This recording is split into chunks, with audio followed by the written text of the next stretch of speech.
Hello বন্ধুরা, good morning. তোমরা সবাই কেমন আছো? আশা করি ভালো আছো, সুস্থ আছো, স্বাভাবিক আছো। আমিও ভালোই আছি। হ্যাঁ, কালকেও খুব ঠান্ডা ঠান্ডা ওয়েদার গেছে। কালকেও রাত থেকে টিকটিক করে যাই, আস্তে বৃষ্টি হলেও বেশ ঠান্ডা ঠান্ডা ওয়েদার গেছে। আর সকালবেলা উঠতে ইচ্ছা করছিল না, কিন্তু উঠতে তো হবেই। যাই হোক, উঠেছি। সকালে উঠে ফ্রেশ হয়ে গেছি, স্নান টান করে নিয়েছি। এখন একটু চা খাবো। চাটা খেয়ে তারপরে দেখি কি রান্নাবান্না করা যায়। বাকি একটু আগে তো চা খেতে খেতে একটু গল্প হয়। গল্প হওয়ার পরে তারপর মেয়েরা ওঠে, মেয়েদের সাথে একটু গল্প টল্প করে তারপরে রান্নাবান্নার দিকে চলে যাই। আগে চাটা খেয়ে নিই, তারপরে যা হবে সব গল্প করবো, শেয়ার করবো। এদিকে চা হচ্ছে আর এদিকে দুধ গরম হচ্ছে। আর এদিকে ওয়েদারটা দেখো কি সুন্দর লাগছে, খুব মিষ্টি ওয়েদার লাগছে। না রোদ্দুর না কিছু, হালকা একটু রোদ উঠেছে। এই যে দেখালাম বলে একটু রোদ্দুরটা ভালোভাবেই দেখা দিল। আর গাছগুলো যেন প্রাণ পেল, যে জল দিলেও যেন এরা শান্তি পেত না। দেখেছ, এই সাদা জবা ফুল ফুটছে এখন। দেখো, সাদা জবা ফুল ফুটছে, ভালোই হচ্ছে। অনেকগুলো ফুটেছে এর আগেও, এখন ফুটবে। আর এদিকে নীলকণ্ঠ, অপরাজিতা ওইখানেও ভর্তি হয়েছে, ওই দিকটাও আছে সব। আর সেই ফুল দেখো, এখনো ফুল ফুটেই যাচ্ছে। নিচে নিয়ে আসা হয়েছে চাঁদের থেকে, এটা তো চলেই গেল ভোগে। আর এই দেখো এখনো ফুটছে, কি সুন্দর কোকিল ডাকছে। গাছটা বড়টা সত্য, দেখো সে অনেক ছোট লাগিয়েছিলাম, এখন পুরো হয়ে গেছে, শিকড়ের সাথে পুরো মিলে গেছে। অনেক ছোট লাগানো হয়েছিল। কোকিলের ডাক কি মিষ্টি ডাক।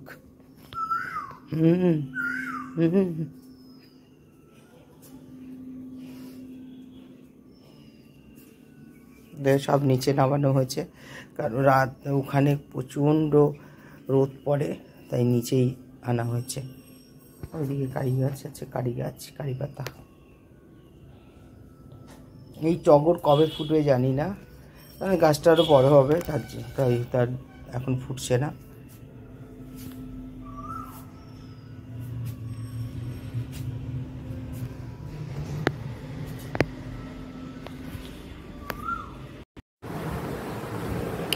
এই রূপসাদের বাড়িতে ছিলাম, রূপসাদের বাড়িতে গিয়ে এটা অনেক দিন পর গেছি। ওদের বাড়িতে বেশ গল্প করছিলাম, তা ওর ঠাকুমা আমার সাথে গল্প করছিল। আর গেলে বসো, গল্প করো, অনেক দিন পর তোমাকে দেখি না, আসো এদিকে। তারপরে যাই হোক গল্প করলাম, করে টোরে এবার আমার ছোট কন্যা ডেকে নিয়ে আসলো যে ভাতটা কে মাখবে।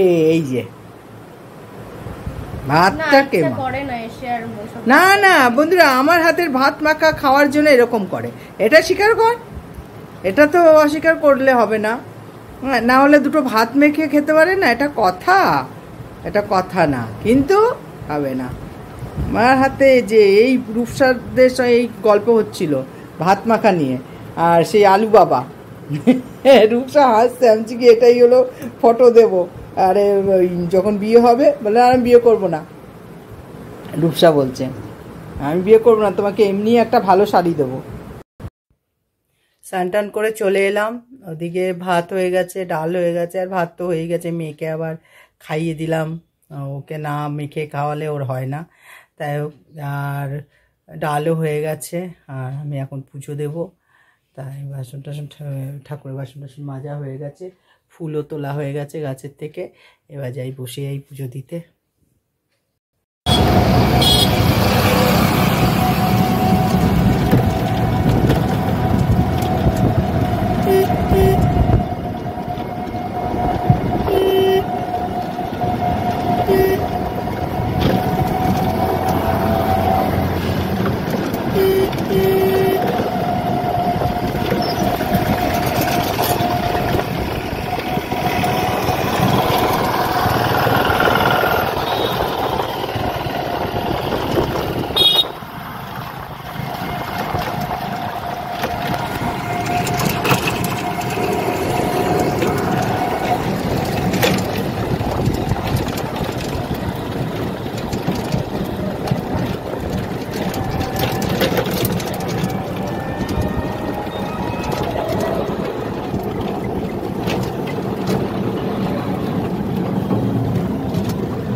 আমরা মামা শ্বশুরের বাড়িতে চলে এসেছি।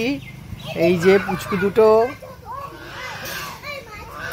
এই এদিকে আয়, এদিকে আয়। কিরে, এই আকাশের মেয়ে, এই আকাশের মেয়ে। এ বাবা কথা শুনছে না, আরে আমাদের কথা শুনছে না, চলো তাহলে চলে যাই, ওরা কথা শুনছে না। আকাশের মেয়ে ভালো তো, আসো শোন এদিকে আসো। তোমার নাম বলো, তোমার নাম কি? ও বাবা খুব সুন্দর নাম। হ্যাঁ ফটো তুলছি তো, এই যে। কেন, আমি তুলে নিয়েছি তো, হ্যাঁ অনেক তুলে নিয়েছি। এ বাবা, হ্যাঁ আচ্ছা তোমাদের নাম বললে তো, তুমি নাম বললে তো। আচ্ছা ভাইয়ের নাম কি? এই তো ভালো করে আমি শুনতেই পেলাম না, এইখানে এসে বলতে হবে তো। বাহ খুব সুন্দর নাম, বাহ বাহ বাহ খুব সুন্দর নাম। দেখো কত লিচু হয়েছে, মামার বাড়িতে এসছি, মামার শ্বশুরের বাড়িতে। দেখো লিচু, দেখো ও গাছময় ভর্তি লিচু। ওখানে পেকেও গেছে, কটা পেকে গেছে।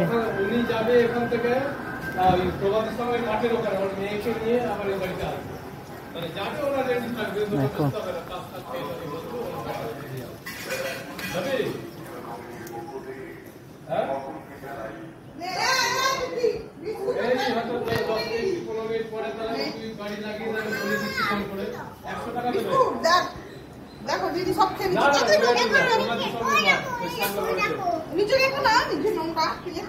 ও গাছে দেখো, দেখো লিচু।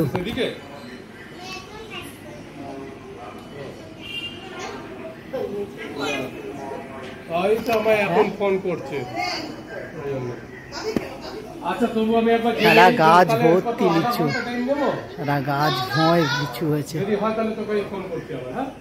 মামি ও পাশের লিচু গাছটা কেটে দিয়েছো নাকি? ওই পাশে যে লিচু গাছটা ছিল, হ্যাঁ এই যে আমি তুলে দিচ্ছি, ঠাকুমার নামে বলে দিচ্ছি। হ্যাঁ এই যে আমাকে লিচু পেরে খেতে বলছে, এই যে আমাদের ছেলে। আর আমি বলেছি ঠাকুমা কিছু বলবে না তো, ঠাকুমাকে পুলিশে দিয়ে দেবে। ওই যে আজ ওই যে আরেকজন বলেছে আমি ধরে আছি, তুমি পারো, তাই তো? পারবো তো? এই আসতে পাও, পড়ে যাবি। আর তো ওইদিকে চলে যাও। এই যে 3টে পেরেছি, 4টে ও আবার পেরে দিল একটা। দেখি খেয়ে দেখি কিরকম। আমরা এই ফিরছি, এখন একদম অন্ধকার হয়ে রয়েছে। এখন যাচ্ছি বাড়ির দিকে। তখন একটু ইয়ে করতে পারলাম না, মানে গল্প আর একটু দরকারেই গিয়েছিলাম, তাই ব্লগটা করতে পারিনি পুরোটাই। আর বাচ্চাগুলোকে তুলেছি, আর এখন ফিরে যাচ্ছি। একদম ঘুটঘুটে অন্ধকার, দেখো ঘুটঘুটে অন্ধকার পুরো। 9:10 হয়ে গেছে। ভেবেছিলাম একটু কাকা শ্বশুরের বাড়িতে যাবো, ছোটো কাকার বাড়িতে, কিন্তু আর হলো না। আমাদের এখানে একটু দরকারেই এসেছিলাম, একদম অন্ধকার হয়ে রয়েছে। ভেবেছিলাম একটু ছোটো কাকা শ্বশুরের বাড়িতে যাব, কিন্তু এখন প্রায় 9:15-20 হয়ে গেল। তা এর জন্য আজকে যাওয়া হবে না, তা আরেকদিন আসি। তারপরে এখানে আমাদের দরকার ছিল, এর জন্য চলে যাচ্ছি।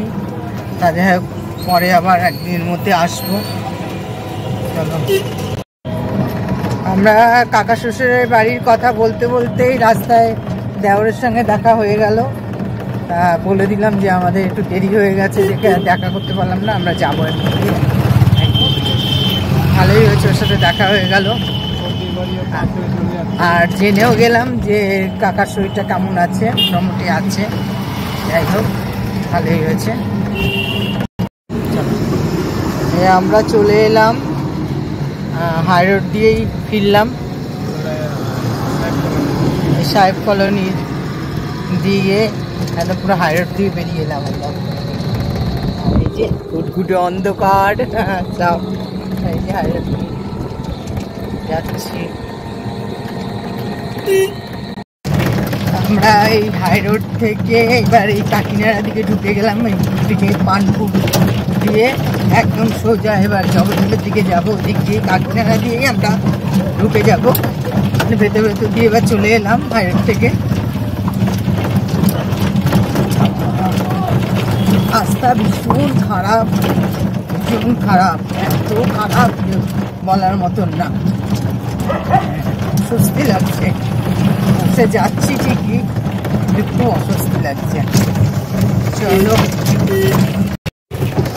রাস্তাগুলো দেখো বন্ধুরা, শুধু রাস্তা দেখো, রাস্তা দিয়ে যাচ্ছি।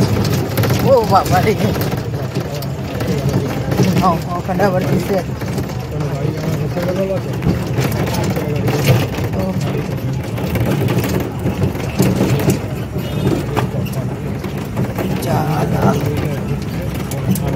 রাস্তা শেষ, ওদিকে পুরো জাম্প করে গেছে, গাড়ি লাইন ধরে গেছে, পুরো লাইন হয়ে গেছে গাড়ি। দেখো দেখো কোন গাড়িটা যাচ্ছে তো আস্তে আস্তে, বড় গাড়ি বেরোচ্ছে না, ওর জন্যই। চলো,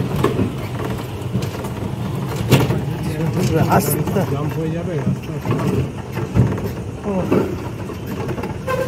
জ্বালা, রাস্তা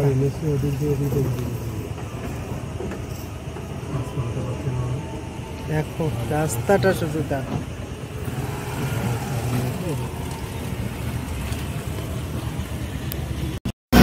রাস্তাটা শুধু দেখো বন্ধুরা, রাস্তা এখানে মানে কি বলবো, চোরা রাস্তা, কোনো রাস্তা ঠিক করার কোনো নামই নেই।